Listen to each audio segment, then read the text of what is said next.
So if y'all don't know, LeBron James School is failing, right? He's a person. I'm not familiar with construction. That's for boys that love it. So we're talking about LeBron James, right? LeBron James school that he started or helped fund, the I Promise School, the students are failing, right?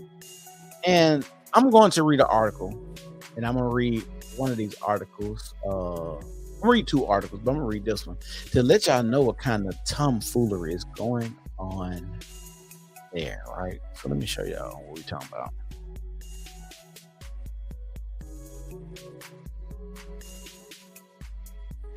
So this is the article. Principal at I Promise School in Akron accused of slapping student placed on paid leave. Now, this is a story from 2021, right? This is a teacher that slapped a student for cussing, right? 11-year-old. I'm just gonna get y'all the gist before I read it. And while I'm reading this article to show y'all, this is what, when black people give back to black people, how people defile the school, or people don't take what you've invested back into the community serious enough for you to actually want to invest in said community. So let me read it. Akron, Ohio. The principal at I Promise School has been placed on paid leave after being accused of slapping a student. The Akron Public Schools are investigating the accusation the principal, Brandy Davis, struck a student. The school district confirmed in a statement Davis will remain on paid leave until the investigation is complete. We take such allegations seriously, which also respecting the due process rights of staff accused of wrongdoing. Mark Williamson, the director of marketing communications for the school district, said in the statement, the school district did not have an update on the investigation Monday. The Akron Police Department did not immediately respond to a request for comment on the matter. A police report says Davis is accused of slapping an 11-year-old boy after he used profanity on Wednesday, according to the Akron Beacon Journal. Parents and staff of the school were notified of Davis's leave the afternoon of the incident, Williamson said. The I Promise School is a public school for at-risk students that operate in partnerships with LeBron James Family Foundation. The foundation did not immediately respond to requests for comments. Well, let me see what Ashanti said. Y'all make sure y'all like the video if you're watching. Let me see what she said. Oh, I can't see that. The parents need to stop it. He did his part. He can't be in every house making sure the children are acting appropriately and understand their work. These are different breeds of children and adults, honestly. But behavior issues usually start at home. I agree. Cursing does not give anyone the right to hit anyone. I agree again. I'm going to tell y'all this. If someone ever put their hands on my child,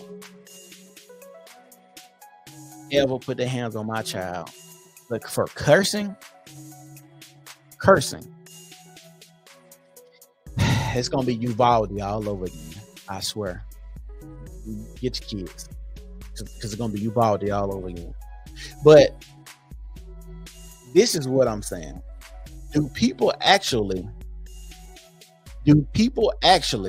care about the stuff that black people are trying to do to help other black people? And like they said,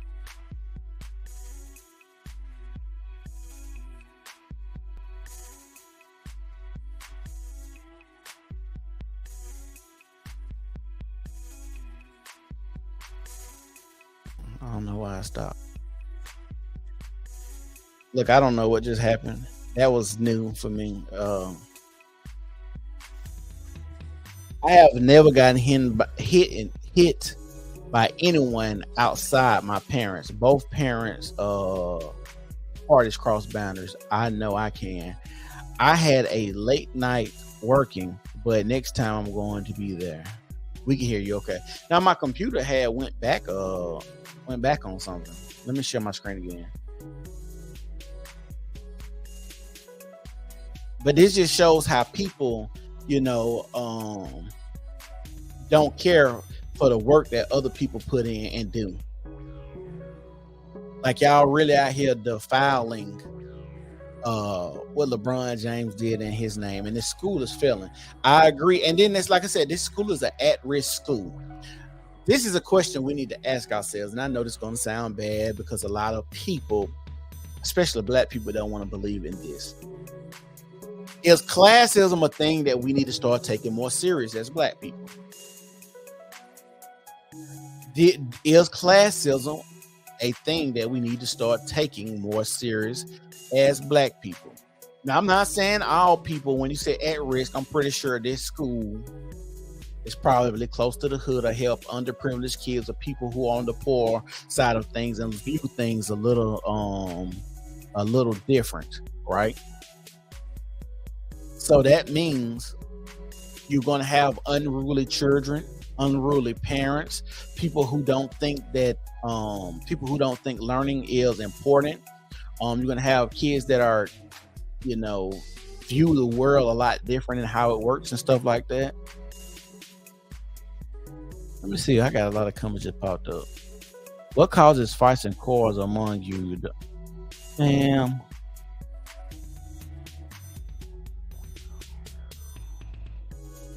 Do not be misled. Bad company corrupts good behavior. Hold on, let me go to this. I promise.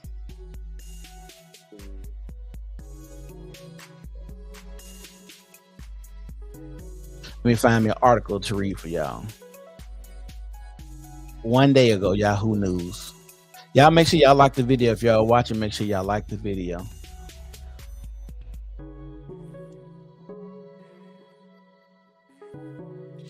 It says right here, LeBron James, I promise 8th graders failed to pass state math test, spokesperson replies.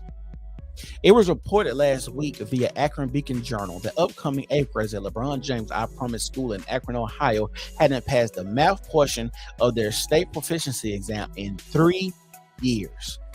I'm gonna read that again. It was reported last week via Akron Beacon Journal that upcoming 8th graders at LeBron James I Promise School in Akron, Ohio, hadn't passed the math portion of their proficiency exam in 3 years. A spokesperson for the LeBron James Family Foundation has responded to the report, asserting their plan to invest in the students long term. This is sad. When we started this work to wrap around students through education, we entered this partnership with Akron Public Schools for the long haul. A representative told Complex, because this work requires a long-term commitment, hard work, and a lot of love and care, and that's what we bring each and every day, because I Promise School is more than a school. The spokesperson reiterated their commitment to standing alongside the at-risk students through the ups and downs to ensure their success later in life. One of the biggest downs was the COVID-19 pandemic, which affected students and faculty nationwide, many of whom are still trying to find their footing to this day. And what's sad about that, the reason that's sad when I read this is because COVID-19, children were at home with their parents.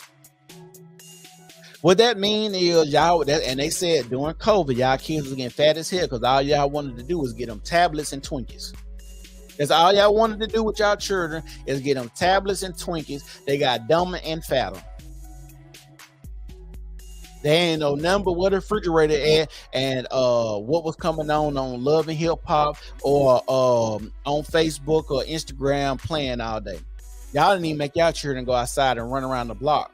Y'all didn't go buy them no bike, get them no exercise. Y'all didn't even hold up no damn flashcards with the children, make sure they can still read on the level they supposed to read on.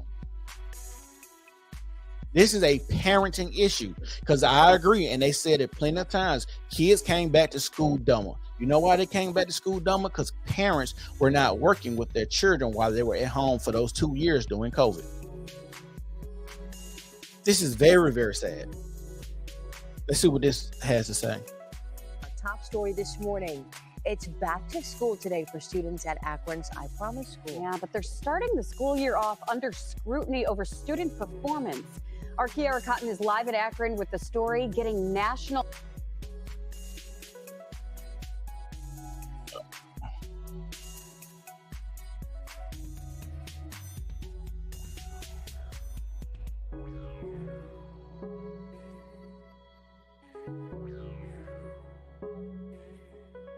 let me hold on.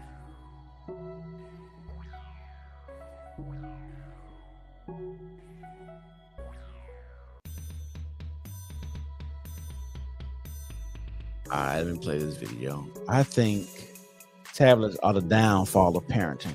You know that Jesus is your personal.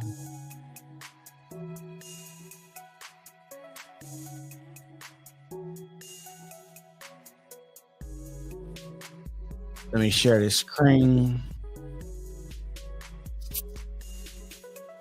Yeah, I do, Miss Jordan. I do think tablets are the downfall of society. Or what? Parenting? Yeah, parenting. This morning, it's back to school today for students at Akron's I Promise School. Yeah, but they're starting the school year off under scrutiny over student performance. Our Kiara Cotton is live at Akron with the story getting national headlines this morning. And Kiara, this was surprising. Yeah, good morning, guys. The school gets national attention because it's supported by LeBron James. And to be transparent, WKYC Studios does have a partnership with his foundation that provides resources and opportunities to the students here at the I Promise School. Now, that criticism comes after state test scores showed that none of the now rising 8th graders scored proficient in math. Looking at the current 7th graders, and so for 3 years, not one child passed. Not one child passed in 3 years. This is sad. But we ain't gonna talk about LeBron James. Let's not just talk about LeBron James School.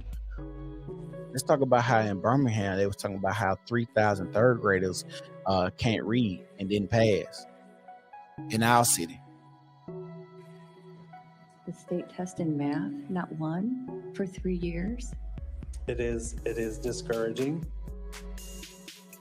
Stephanie Rosa with the LeBron James Family Foundation says kids at the I Promise School started below grade level but are meeting required benchmarks. The school was created to serve those at risk and offers wraparound services that include affordable housing, job training, and even medical help. Now, the latest state test score shows that attendance at the I Promise School is at 88.4%, which is actually above the city average. So that proves not to be a problem here in Akron.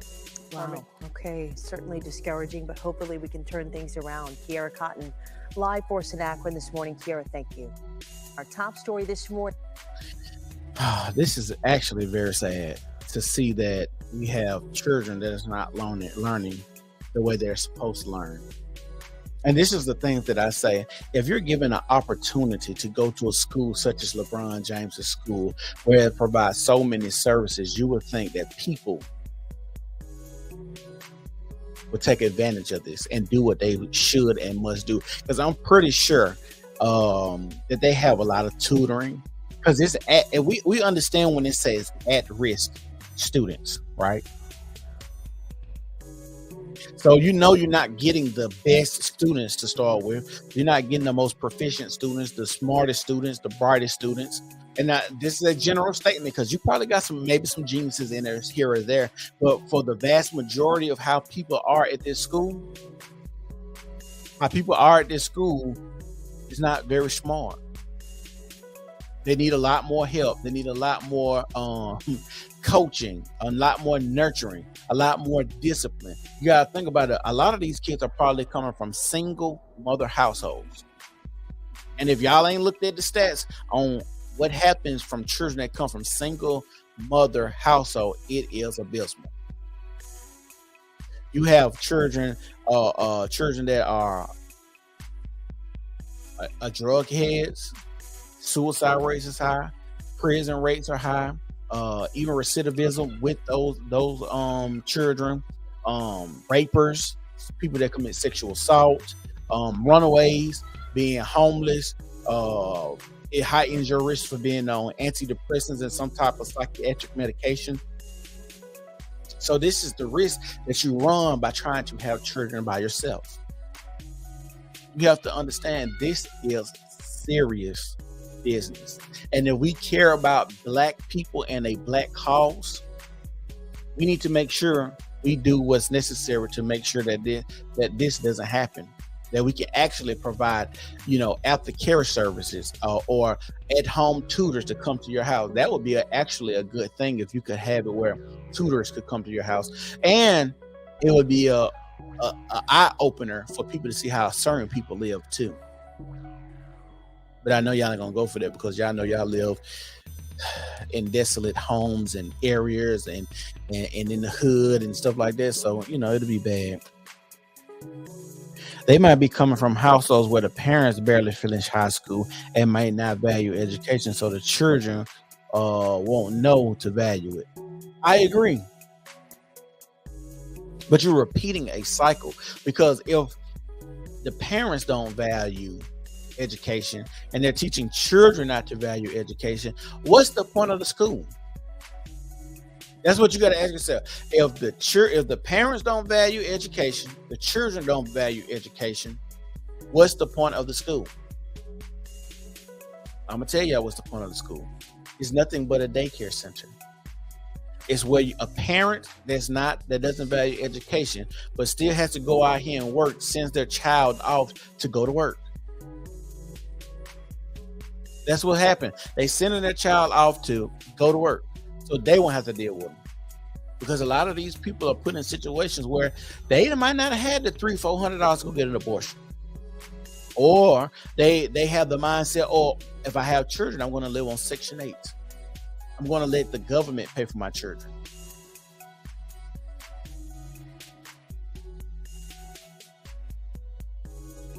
I agree. Ms. Jordan said if going to school wasn't mandatory, it would definitely be a sitter service. I agree. Y'all make sure y'all share my video. Make sure y'all like the video if you're watching. You're having a good time, a good talk. This is the conversations that we need to have, the serious ones. Everything is not fun and games, and we at critical mass right now when it comes to our community and when we find out these reading levels. Do you know if your child can't read on a 3rd grade level, they're more susceptible to go to prison? You can look this up. They try to debunk and say they don't build prisons off of 3rd grade reading levels. But if you use a little bit of deduction, it says most people in prison can't read on a 3rd grade reading level. So what does that tell you? That could be coincidence, could be happenstance. I don't know. I don't believe in coincidences that much. But if you know most people can't read on the 3rd grade level, and you coming off the back of COVID, and like I stay in Alabama, and I think just a few years ago they approved to get like 5 more prisons built. 5. As if America isn't the most heavily prison population in the world. America has the biggest prison population in the world. The fattest population too. And we're going talking about fat. We're going to talk about Lizzo later on. That's when this thing going to get to rocking for real. Get to rocking for real. So let's talk about Dr. Umar, right? Dr. Umar. You know what?